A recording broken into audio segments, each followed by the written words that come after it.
Alright, Chapter 3, Section 3, Problem number 9. This case, additional information that we have here to solve this one is that it's stated in OneNote that we're to use the tree diagram this time. So that's where we're headed. So we're looking at a special deck of 16 cards. It has 4 that are blue, 4 yellow, 4 green, and 4 red. The 4 cards of each color are numbered 1 to 4. A single card is drawn at random, so when it's saying drawn at random, that's equally likely that any one of them can occur. So find the following probabilities. So the probability card drawn is red. So we have the event here, and it can be red, or blue, or yellow, or green. So we have these opportunities, and then if it's red, it can be 1, 2, 3, or 4. If it's blue, it's 1, 2, 3, or 4. If it's yellow, 1, 2, 3, or 4. And if it's green, 1, 2, 3, or 4. So there are our options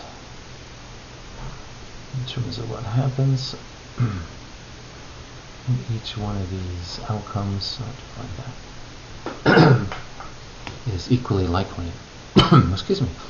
Alright, so the probability that it is red, so in this case, any of these outcomes, so for A, we have any of these outcomes here, the first 4.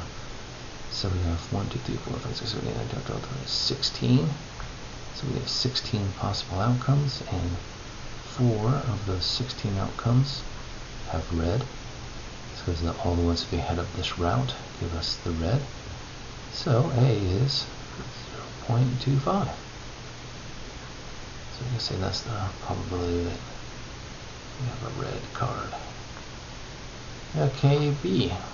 So here we are. What's the probability? So we'll actually draw it this way. The probability the card is red, given it's the complement of green, so that it's not green. So in this case, what we're saying is instead of the whole set of 16, we're given that it's not green. So the whole branch at the bottom is taken off. So we have the options here out of the red, blue, and green. So now we only have 12 potential outcomes instead of the 16. So we have those 12. And so for B, we're looking at, how can I draw this easily? The red, 1, 2, 3, 4. That branch, but out of 12, so we have 4 options out of 12, which is 0.33, repeating. So that's the probability that it's red, given that it's the complement of green. So we know it's not green, so it's going to be one or the other. Alright, see, so the probability that it's red, given that it's not red and not yellow. Okay, wait a minute, we're told it's not red, and so what's the probability of it being red, given it's not red? Well, if we know it's not red, then the probability of getting red is impossible, it's 0, so it can't happen. So there, it's 0 right off the bat. Alright, D. So the probability the card is red, given not a 4. Or, why am I drawing it that way? Probability of red, giving us the complement of a 4, so it's not a 4, the complement. Alright, so in this case, so we have, so the D, I'm just going to do it up here for D, and we know it's not a 4.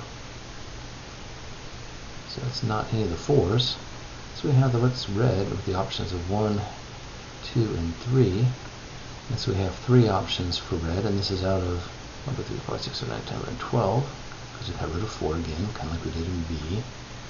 So out of 12, which is equal to 0.25. So there we go. Using the tree diagram to compute those following probabilities.